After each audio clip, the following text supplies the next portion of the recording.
you must be pleased with that result and performance against Gloucester City side. About the same level as Gloucester City? Yeah, absolutely. Gloucester are a really good team, really good club, very good manager and some really good players. So it was a very difficult workout for us.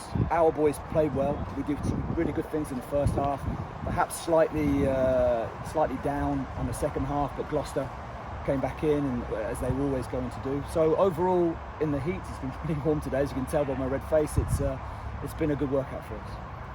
Zach McKechnie went off. I assume it's just a precautionary measure, was it?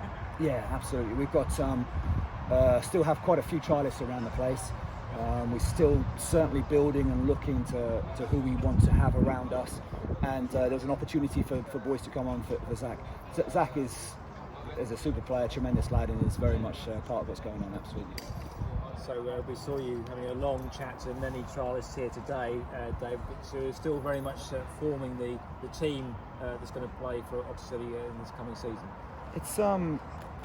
It's been an unusual learning curve for me, because for the first time we are behind the other levels and the other leagues and when we start, and we're still 2 weeks away from today. So we have had trialist boys through. We didn't retain a huge amount of boys from last year, and the ones we wanted to keep, we managed to keep, and we're really pleased with that. So we are still very much looking, very much searching, very much recruiting, and in that frame of mind. So it's really good to have the trialist boys around. It's narrowing down. We have to make decisions, and hence the conversations afterwards. Paul Lyon's been telling us on our Friday Night Live show, you've been a guest on, so we really appreciate that. Because some of the Championship clubs and Premiership clubs and League 1 and 2 teams have been slimming down their academies, there's a lot of lads looking for teams at the moment. There is a lot of players. I think there always is. There always are a lot of players around and available, but this year, with the circumstances, there are as many, or if not more, as before, as Paul alluded to. The clubs need somewhere for their young players to play. Everybody's cutting back, the finances is whatever the finances are, so there's an opportunity to look through, make sure we try and recruit the ones we really want to have around the building.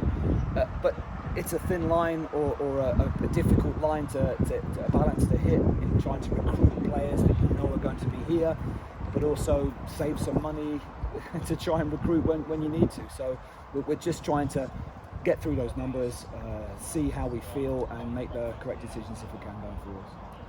And it was a very entertaining and competitive game for the whole 90 minutes. Both sides trying to get on top, and Gloucester certainly trying to get an equalising goal throughout the whole 90 minutes. Just a shame that while we were streaming the full commentary live, there were no fans in the stadium again.